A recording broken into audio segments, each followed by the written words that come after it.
Il y a plein de choses sur ma liste de souhaits, mais le numéro 1, c'est d'apprendre à faire la cuisine italienne. Vous n'êtes pas en train de me tirer... Non, pas du tout. On y va!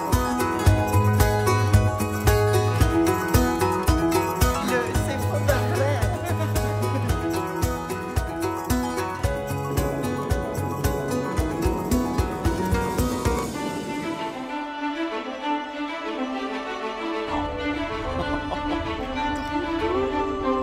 Une fois arrivé, c'est clair que le paysage est magnifique. C'est comme me ramener dans un film quasiment. Il Falconiere. C'est vraiment une expérience intime, personnelle, belle, et c'est tellement plus qu'un cours de cuisine, c'est vraiment incroyable. Io sono Riccardo Baracchi, sono il proprietario di questa casa, di questa villa, che era la villa della mia famiglia, che da 7 generazioni è di Baracchi. Io e mia moglie abbiamo deciso di ridare vita a questo locale creando per la prima volta il ristorante e poi piano piano abbiamo restaurato tutto con le camere, la spa, e il vino e Silvia che con la sua cucina, questi corsi di cucina che veramente ci stanno dando delle grandi soddisfazioni. Je suis mariée avec un Italien depuis 40 ans et je suis de notoriété publique la femme qui ne sait pas faire la cuisine. Mais j'ai pensé d'apprendre de faire au moins 1 ou 2 plats italiens afin de pouvoir retourner chez moi et faire la preuve devant ma famille, mon mari, mes amis, mes collègues, ma belle-mère, que je pouvais au moins faire 2 plats. Silvia Baracchi. Elle est exceptionnelle. Mi piace molto condividere la mia esperienza, le mie passioni con i miei clienti perché è un momento entusiasmante e anche divertente sia per me che anche per tutti i clienti, amici. Voglio chiamarli amici perché una volta che sono in cucina diventiamo tutti amici, soprattutto se c'è anche un bicchiere di vino e quindi ancora di più.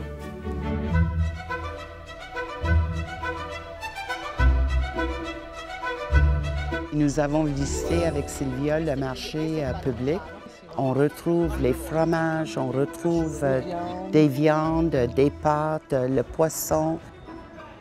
Le style de vie à Cortona, c'est différent de ce qu'on vit à Montréal. Ici, on sent que les gens ont une tranquillité qu'on retrouve difficilement dans une grande ville. Dernière. Oups. Oh non, je l'ai faite encore. Sylvia ne m'a pas fait sentir en aucun moment pendant les 4 plats qu'elle m'a appris à faire comme si j'étais un idiote. Ce n'était pas grave, selon Sylvia. Elle devenait plus enthousiaste Oui. plus qu'on faisait d'erreurs. Oui.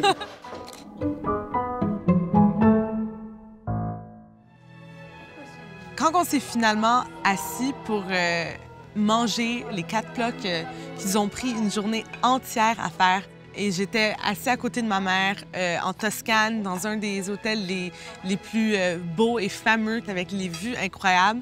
C'était un des moments les plus fiers que j'ai jamais vus et émotionnels. Wow.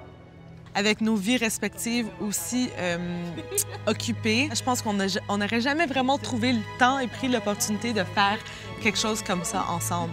Alors, je pense que c'était quelque chose qui arrive juste une fois dans la vie. Et c'était, je veux dire, ça n'a pas de prix, c'était incroyable.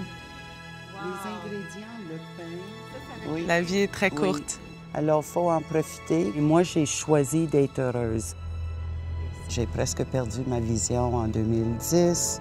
J'ai fracturé une hanche en 2012.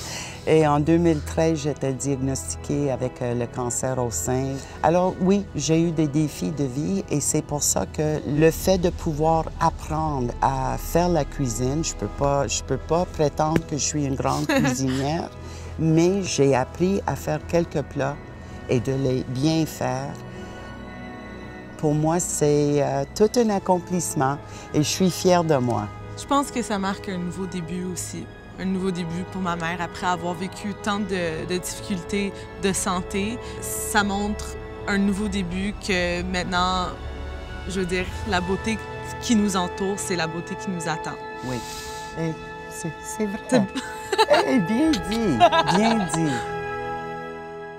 L'expérience en Italie était formidable. Visiter la Toscane, apprendre à faire quelques plats italiens avec Sylvia, c'était une expérience de vie. C'était une des choses sur ma liste de souhaits et maintenant je peux mettre un petit X à côté. C'est fait.